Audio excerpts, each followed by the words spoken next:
आप सबके बीच फिर से एक नए दवाई को लेकर आ गए जिसका नाम है नाइट्रोकॉन्टिन 2.6। यह 2.6 पावर है। बीमारी के अनुसार यह बढ़ते एवं घटते रहता है। 3 पॉइंट भी हो सकता है, 1.5 भी हो सकता है, 4 पॉइंट भी हो सकता है। हम इस दवाई के बारे में पूरा डिटेल से जानकारी देंगे और इसमें जो मिला हुआ है controlled release tablet of nitroglycerin, यह हमारे हार्ट से संबंधित एक विशेष प्रकार के बीमारी में इसका यूज किया जाता है और डॉक्टर किस कंडीशन में लेने की सलाह देते हैं और इसका बहुत बड़ा साइड इफ़ेक्ट भी है। तो आप इसका यूज करने का तरीका भी जानें, इसका प्राइस क्या है, इसे किस कंपनी के द्वारा बनाया जाता है। तो आप लोग वीडियो में बने रहिए। यह 30 टेबलेट का पैक आता है और इसे आप 282 रुपया में किसी भी मेडिकल स्टोर पर आसानी से खरीद सकते हैं और इसे मोदी मंदी फार्मास्यूटिकल्स के द्वारा निर्माण किया जाता है। अब हम बात करते हैं कि इसका यूज आप हार्ट से संबंधित किस प्रकार के लक्षण या बीमारी दिखाई देने पर यूज करते हैं।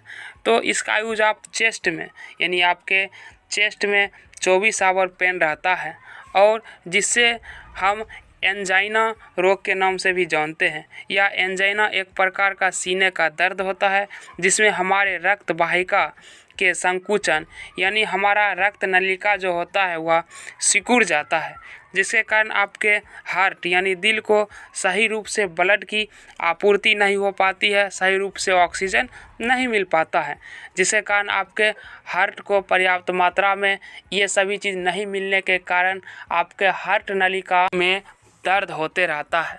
तो यह दवाई आपके हार्ट नलिका को चौड़ी यानी फैलाता है, जिससे ब्लड सर्कुलेशन होने में आसानी होता है, जिससे आपके सीने में जो दर्द होते रहता है या फिर कोई काम करते हैं, क्या वज़न उठाते हैं तो दर्द होने लगता है।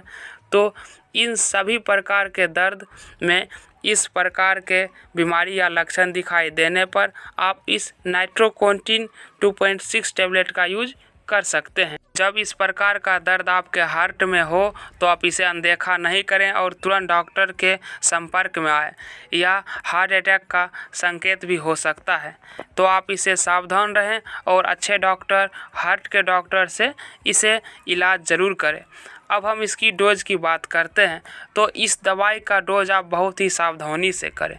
यदि इसका यूज आप खाने के बाद, यानी दिन में खाने के बाद इस दवाई को लेते हैं और दवाई लेने के बाद या तो आप एक्सरसाइज करें या कोई काम करें या तेज़ चलें या तेज़ दौड़ें, तो यह दवाई बहुत ही ज़्यादा और अच्छा कारगर साबित होता है, क्योंकि यह आपके ब्लड सर्कुलेशन को तेज़ करता है और आप कोई वर्क करते हैं तो आपका ब्लड तेज़ी से, तो आपको यह दवाई बहुत ही अच्छा और तेज़ी से इफ़ेक्टिव होता है।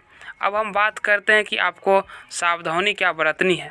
तो आपको इस दवाई लेने के बाद उजकी आएगा, उजकी कहने के बाद हिचकी, यानी आपको बहुत ही ज़्यादा हिचकी आएगा, तो आप इस चीज़ से सावधान रहें और ज़्यादा हिचकी आने लगे तो आप इस दवाई को नहीं खाएं, डॉक्टर के सलाह के बाद ही इस दवाई को लें।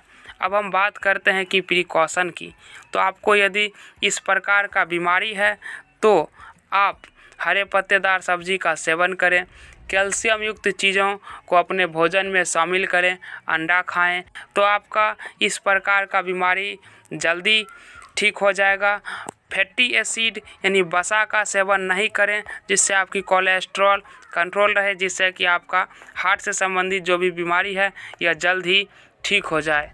तो वीडियो में दी गई जानकारी आपको कैसा लगा और आप समझ गए होंगे कि हार्ट से संबंधित किस प्रॉब्लम में इसका यूज़ किया जाता है। तो वीडियो में बने रहने के लिए थैंक यू। चैनल पर पहली बार आए तो चैनल को सब्सक्राइब करके शेयर ज़रूर करें। जय हिंद।